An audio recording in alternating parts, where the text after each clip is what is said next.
There was that one place I always thought about, and I just wanted to be there with you.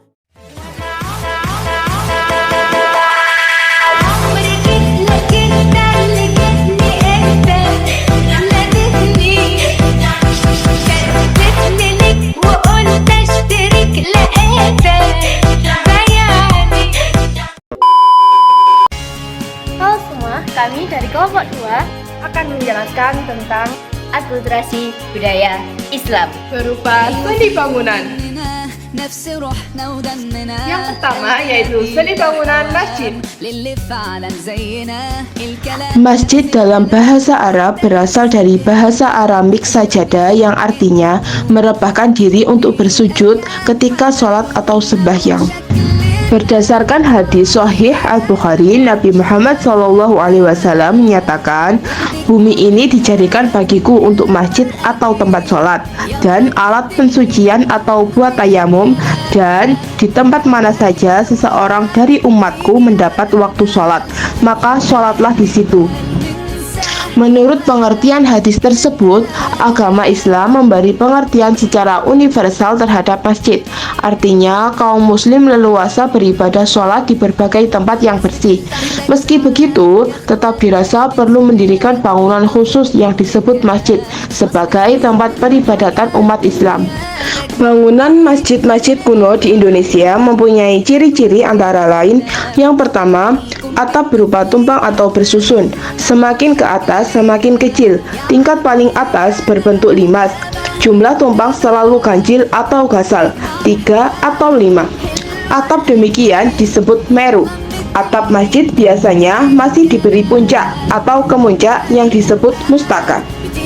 Yang kedua, tidak ada menara yang berfungsi sebagai tempat mengumandangkan azan. Yang ketiga, masjid umumnya dibangun di ibu kota atau dekat istana kerajaan. Ada juga masjid-masjid yang dianggap keramat yang dibangun di atas bukit atau dekat makam. Yang pertama, Masjid Agung Demak. Masjid Agung Demak merupakan salah satu masjid tertua di Indonesia, terletak di Kampung Kauman, Kelurahan Bintoro, Kabupaten Demak, Jawa Tengah. Masjid ini telah berdiri pada tahun 1479 Masehi. Masjid ini dibangun pada masa pemerintahan Raja pertama Kerajaan Demak, yakni Raden Patah bersama dengan Wali Songo. Wujud akulturasi di Masjid Agung Demak terlihat dari atap berundak 3 yang bermakna gambaran akibah Islam, yaitu iman, Islam, dan ihsan. Kemudian pintu masjid berjumlah 5 sebagai lambang dari rukun Islam, sementara jendela berjumlah 6 melambangkan rukun iman. Di sekitar masjid juga terdapat kolam wudhu yang menurut F.F. Pittsburgh merupakan kelanjutan dari bentuk candi.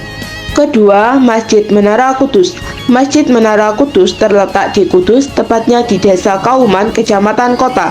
Masjid ini merupakan masjid bersejarah yang memperlihatkan akulturasi budaya Islam dan Hindu. Namanya adalah Masjid Al-Aqsa atau yang lebih populer disebut Masjid Menara Kudus.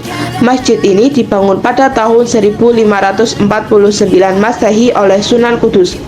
Uniknya lagi, Masjid Menara Kudus ini memiliki menara yang terbuat dari batu bata merah. Menurut Chandra Sasmitra, dalam bukunya berjudul Indonesia dalam Sejarah, Kedatangan dan Peradaban Islam, Menara Kudus ini pada mulanya bukanlah bangunan menara, tetapi bangunan menyerupai candi seperti bentuk kulkul yang ada di Bali. Selain itu, ada pula pancuran wudhu yang menunjukkan akulturasi dengan Buddha. Jumlah pancuran yang berjumlah 8 itu mengadopsi keyakinan Buddha, yakni Astastangika Marga atau 8 jalan kebenaran. Selanjutnya adalah lokasi masjid. Lokasi masjid di Jawa biasanya menggunakan sistem macopat. Sistem macopat. Sistem tata kota macopat merupakan warisan Wali Songo, lebih tepatnya Sunan Kalijogo. Sunan Kalijogo hidup pada masa kerajaan Majapahit menuju keruntuhan. Kala itu, budaya bercorak Hindu masih sangat kental di masyarakat, dan hal ini menjadi rintangan besar bagi para wali songo. Menyikapi hal tersebut, Sunan Kalijogo justru melahirkan metode dakwah yang sangat unik, yakni dengan melakukan akulturasi Islam dengan kebudayaan Hindu.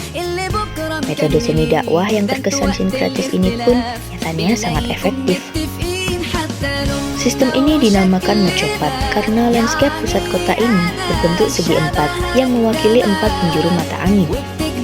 Secara umum, ada 5 bangunan utama yang terdapat pada Mocopat ini, yaitu alun-alun, masjid agung, keraton atau kantor pusat pemerintahan, pasar, dan pengadilan atau penjara.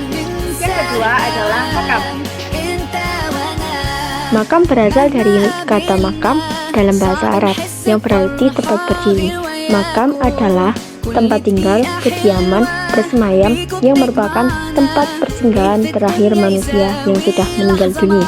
Makam-makam Islam berlokasikan di daratan dekat Masjid Agung, bekas kota pusat Kesultanan. Beberapa contoh makam Islam dekat masjid pusat kota atau kesultanan adalah yang ke-1 yaitu makam Sultan-Sultan Demak di samping Masjid Agung Demak, Jawa Tengah. Kedua, makam Raja-Raja Mataram Islam Kota Gede, Yogyakarta. Ketiga, makam Sultan-Sultan Palembang. Yang keempat, makam Sultan-Sultan Siak Indrapura, Riau. Yang kelima, makam Sultan-Sultan Banjar di Kuin, Banjarmasin. Yang keenam, makam Sultan-Sultan di Martapura, Kalimantan Selatan. Dan yang terakhir, masih banyak lagi. Makam di tempat-tempat tinggi atau bukit menunjukkan akulturasi dengan tradisi yang percaya pada ruh-ruh nenek moyang yang sebelumnya sudah dikenal dalam pengejawantahan pendirian punden-punden perundak megalitik. Tradisi tersebut dilanjutkan pada masa kebudayaan Indonesia pada masa Hindu-Buddha yang diwujudkan dalam bentuk bangunan-bangunan yang disebut candi. Selanjutnya adalah cungkup.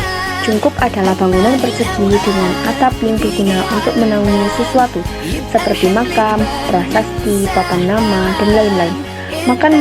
Makam Wali Songo dan Sultan-Sultan pada umumnya ditempatkan dalam cungkup yang masih bergaya kuno dan juga dalam bangunan yang sudah diperbarui. Selain bangunan makam, ada pula tradisi pemakaman yang sebenarnya bukan berasal dari ajaran Islam.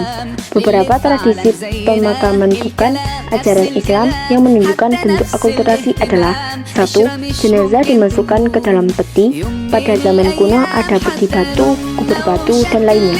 2. Taburan bunga di atas makam selamatan pada hari ketiga, ke-7, ke-40, ke-100, 1 tahun, 2 tahun, dan 1000 hari setelah kematian. Yang ketiga, seji-sejian dan selamatan adalah pengaruh unsur kebudayaan pra-Islam, tetapi doa secara Islam.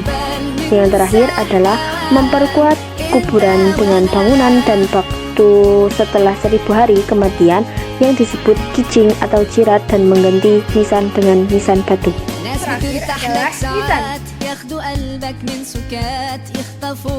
Akulturasi budaya Islam juga dapat dilihat dalam bentuk nisan. Nisan adalah prasasti atau penanda, biasanya berupa batu, yang ditempatkan di atas pusara. Pada bangunan batu nisan, biasanya dihiasi ukir-ukiran dan kaligrafi. Bentuk nisan yang berkembang pada awalnya hanya berbentuk kapal terbalik atau lurus dari Persia. Kemudian, berkembang bentuk lain seperti teratai, keris, dan gunungan wayang yang dipengaruhi kebudayaan Jawa. Bentuk nisan Islam yang seragam tidak lepas dari proses penyebaran agama Islam di Indonesia. Di Jawa, ada pada makam Fatimah binti Maimun, dan juga pada makam Maulana Malik Ibrahim. Fatimah binti Maimun dan Maulana Malik Ibrahim adalah dua tokoh yang diyakini sebagai pelopor dalam menyebarkan ajaran Islam di Nusantara, sehingga orang-orang menjadikan hal itu sebagai patokan dan berpikir bahwa nisan orang Islam seperti itu akan menjadi pembeda dengan yang non-Islam.